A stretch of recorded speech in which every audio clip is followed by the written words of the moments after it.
If asked to move a heavy object, I am typically relieved to discover that the heavy item is loaded onto a cart that will allow me to push or pull it to the destination.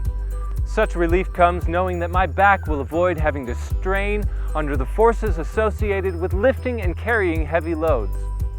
Despite the fact that most would prefer pushing or pulling to carrying a heavy load, there are still risks associated with pushing and pulling. Particularly when the load is very heavy, the posture is awkward, or when the action is very repetitive. This short training video will highlight how to safely and effectively utilize appropriate posture and technique when moving a cart.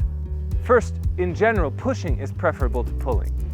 This is because when we push, we tend to use inherently larger muscles, as opposed to pulling, which relies on smaller muscles. Additionally, pulling puts your shins and ankles at more risk than it does pushing. For the non-attentive pusher, it is not the pusher's ankles and shins that are at risk, but their coworkers. Finally, assuming awkward postures, such as reaching behind the body or excessive bending, leaning, or twisting when pushing or pulling materials may lead to injuries.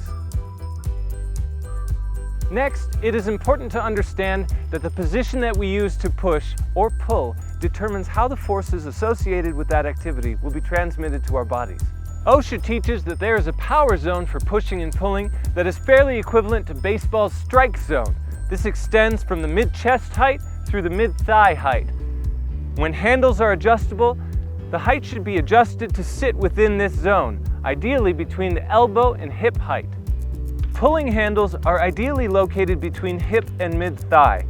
Understanding that the force required to push or pull an object is always greatest at the start, before the movement begins, is important as well. This is because you must overcome inertia in order to get the object moving. This means that when you start to push or pull an object, you should expect greater force initially and may need to adjust your posture to recruit even more of your larger muscles, leaning into it. By expecting this additional upfront force and recruiting larger muscles as well as your trunk and core, you can avoid injuries that tend to occur when you initiate your push or pull with more exaggerated or awkward postures or forceful jerks or tugs. Finally, working with appropriate equipment is key to protecting the workers that are using it. Ideally, handles will be adjustable and allow for a comfortable grip and good directional control of the cart. Carts will have low friction wheels and casters, and wheels that are free from damage and of a large enough diameter to easily roll over any anticipated obstacles. If traveling down a hill, a cart with brakes is beneficial. Not only does the cart matter, but wearing shoes with appropriate grip and toe protection is also highly advised. When possible, push instead of pull. Adjust height of handles to within the power zone. Make small adjustments within the power zone if the task is repetitive to allow for muscle group rotation. When getting the object moving, use postures that recruit the largest muscle groups and trunk, and apply slow, steady force as opposed to a sudden increase in force such as a forceful jerk or tug.